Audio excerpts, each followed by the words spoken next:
Hello YouTube family, and welcome to another episode of This and That. Yes, it is your boy Rosie, your soon to be #1 YouTube host. As y'all can see, we're in the kitchen today, and this is not something I normally do. Normally I like being outside in the hog pen or the barbecue pit, but we have a recipe that was given to me by my older brother, and this recipe includes the oven and being inside. So here we are. Y'all stay tuned. We're gonna make this a good one. Think you're gonna like it. We'll be right back.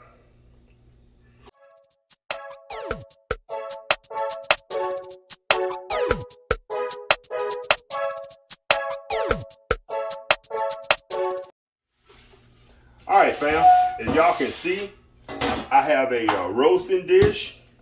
Let me get everything in lined up here. All right, as y'all can see, I have a roasting dish. I have some aluminum foil. I have a steak. And I found this when I was looking for my roasting pan. I found this old school scale. So I decided to incorporate it in the video just because I found it. So this scale is saying we have a ribeye steak here. And with the pan and the whole 9 yards, this steak appears to be about a ½ pound. So this recipe requires a thinner steak from what my brother is telling me. Now, this is an oven-baked ribeye. Now, how this came about was every other Sunday, my brother, my nieces, nephews, my family on my mother's side, so to speak, we get together on a Zoom call. And during the Zoom call last week, we discussed cooking. My brother just said he was late to the Zoom call because he had just pulled his steak out of the oven. And I'm like, pull your steak out of the oven? He's like, yeah, that's the best, most tender steak there is. So I was telling him about my videos, and he watches them. He said, yeah, I see the way you do videos, but I don't care for store-bought. I don't care for restaurant steaks, and I don't care for steaks that take less than 10 minutes. I'm like, elaborate. So actually I called him a couple of days later, and he told me about his technique for cooking a steak in the oven. And it's relatively simple. He simply puts in aluminum foil in the bottom of a roasting pan. And he's trying to bring the aluminum foil up toward the top. So I'm going to use 2 pieces of aluminum foil. And the reason he does that, he says when he puts the lid on the ribeye, he wants that aluminum foil to kind of come up and make contact to kind of make a complete seal in that aluminum foil. Now, the next thing he told me to do is take some vinegar. And I keep vinegar in this little spray bottle. And he said spray the aluminum foil, coat it well with vinegar. Now I'm going to be honest with y'all. I've heard it before, but I've never used vinegar as a meat tenderizer. So when I looked it up, it did confirm that vinegar is a meat tenderizer. It's not the best, but it's good. Now, if you're questioning, will you taste vinegar in your steak? All my research and my brother says no. When you cook it, just like with anything else, like wine or alcohol, it cooks the taste. There will be no aftertaste of that particular chemical or item or liquor in your food. So there will be no vinegar taste. The next thing my brother does, and I find this unique, but I like it because I've done it myself before. He takes his seasoning and he coats the bottom of the aluminum foil instead of coating the bottom of the steak, because the steak's going to be laying in your seasoning and simmering. He uses salt, pepper,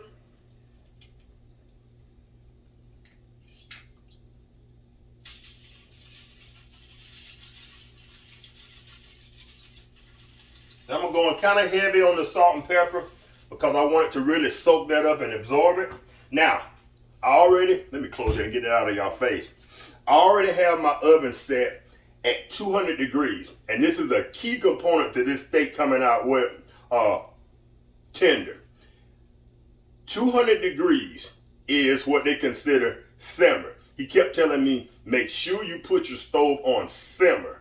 Well, my stove doesn't have a setting that says simmer. So when I looked it up, simmer is between like 190 degrees, 195 degrees, and 215 degrees.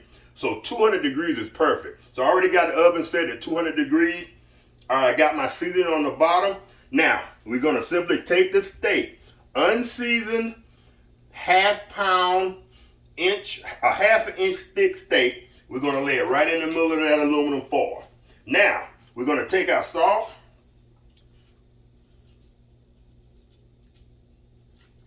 We're going to take our pepper.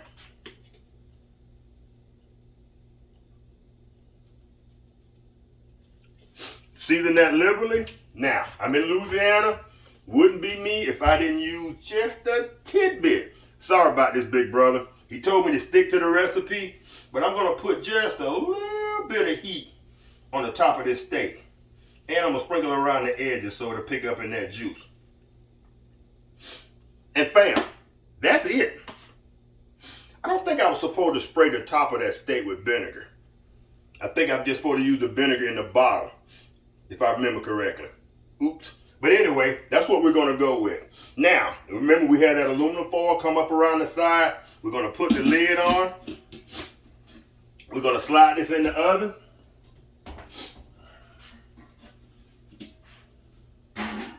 You know what I'm going to do? I left that rack in midway.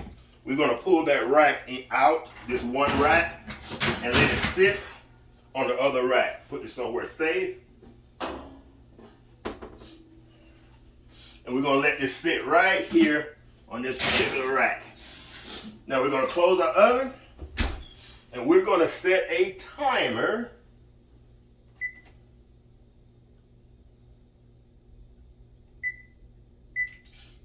We're going to set that timer for about 45 minutes. He told me to check that steak after about 45 minutes for tenderness, doneness. If I wanted to, I could stick a probe in it, but we're not doing that. I think I'm up in the 2-hour range. I'm talking to the camera and not paying attention to what I'm doing.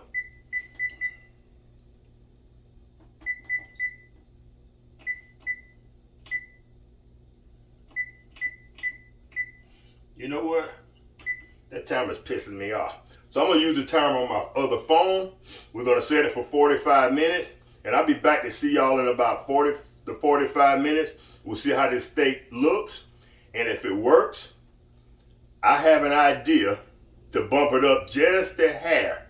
So that'll be in an upcoming video. So let's go ahead. I got some yard work to do. It's about 6:30 in the morning. Tanya should be home at about 7:30, which would be perfect. This steak should be coming out about the time she walks in, and I'll let her taste test it. If she doesn't mind being on camera after getting off from work 12 hours of being a nurse, if she don't mind being on camera, we're going to let her taste test it and see what we got. And if it tops my seared steak. All right, family, y'all stay tuned. I've talked enough. Be back in about 45 minutes. All right, family. It's been about 50 minutes that we put that, about 50 minutes that we put that steak in. Tanya's running a little late. She had to stop by and take care of some business.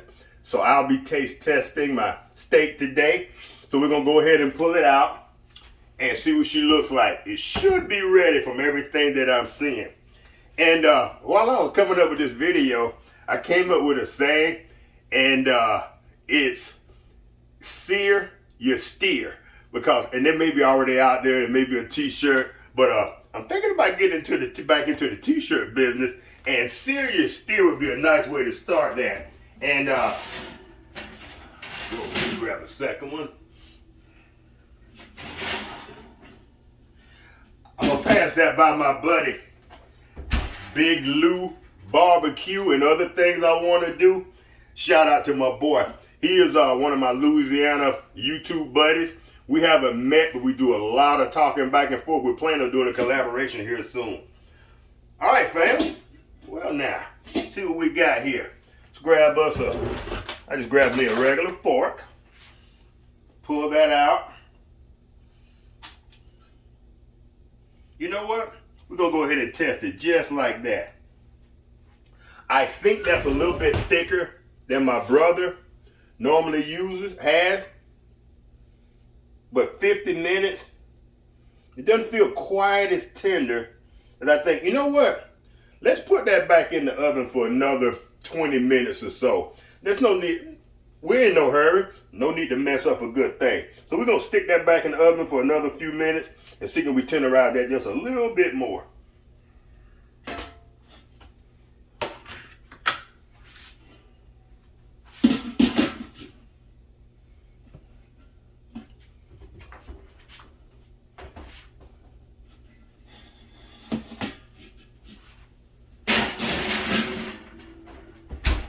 All right, see y'all in a few. All right, YouTube fam. All right, big brother. It's been about an hour and 20 minutes. So we're gonna go ahead and pull this steak back out. I bumped the temperature up a couple of degrees and we're gonna see what we got. And this time, it is what it is. All right. Boom. All right, fam. Let's go ahead and slide this back on. Slide that to the side so y'all can see that right yonder. Let's get ourselves a sharp knife. And we're gonna cut into this pup and see what we're working with. All right. All right, we got a little tender happening. All right. Now, when I went and did my research on YouTube and I looked at other YouTubers' videos on oven baked steak, a lot of them seared their steak afterwards. They wanted to give it that crust on the outside, that firm crust, but the moisture on the inside. So they still went ahead and reverse seared their steak for about 2 minutes. All right, fam. Let me let y'all look at the inside piece. That's what it looks like right there. Can y'all see that? Boom. That's medium well. It kind of looked like a steak that's sous vide, they call it, where they kind of cook it in the water. And then they come behind and they sear it. They boil it in like this bag and they sear it. So let's give it a taste test. Not bad. I'm gonna be honest with you, big brother. I still prefer my steak. Oh, here comes my baby. Come on, baby. Yeah, I'm recording, but Keeping it real. keeping it real. My baby just walked in from work after doing 12 hours. Hey. Say hey to the YouTube family, baby. Hello, YouTube family. All right, I was just telling him, babe. My brother's steak, his technique, I still prefer my sear. How many ate the best steak though? It was a ribeye, but it wasn't a bone in. That's what it is. You can't compare the two. But it shouldn't be bad. It shouldn't matter. You can't compare the two. I bet he don't use no bone in. You can't compare the two at all. All right, family. There you have it, big brother. I'm sorry. The steak is good, but as of yet, it can't compare with my seared ribeye steak. 4 to 5 minutes, high heat on one side. 4 to 5 minutes, high heat on the other side. Hi. Throw it in a frying pan, and then we go ahead and saute that with some butter and some herbs, and that comes out to be a good steak. All right, family. If y'all enjoyed this video, give it a thumbs up. If not, give it a thumbs down and a brief reason why in the comment section. And if you love what we're doing here, this and that, consider becoming a subscriber. And if you do subscribe, hit the notification bell so you be notified every time we drop one of these awesome videos. It's your boy Rosie and my beautiful wife Latonya and Fitzgerald in the corner shame. Peace.